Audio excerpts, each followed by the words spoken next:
నా భారతదేశ పౌరులకు, నా డివిజన్ పౌరులకు అందరికీ 78వ స్వతంత్ర దినోత్సవ శుభాకాంక్షలు.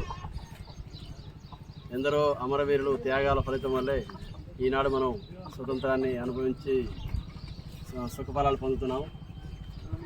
అమరవీరులకు నా నివాళులు. స్వతంత్రం వచ్చిన తర్వాత మన దేశం చాలా అభివృద్ధి పొందాలని నడుస్తుంది. అలానే మనం కూడా మన కుటుంబం పట్ల, మన గురువుల పట్ల, ప్రజల పట్ల, సమాజాల పట్ల అందరూ కూడా ప్రేమతో మెలిగి అభివృద్ధికి పాల్పడాలని కోరుతున్నాను. మరియు ఎటువంటి విద్రోహ చర్యలకు కూడా దేశంకి విచ్ఛిన్నమయ్యే పనులకి పాల్పడొద్దని కోరుకుంటున్నాను. Thank you.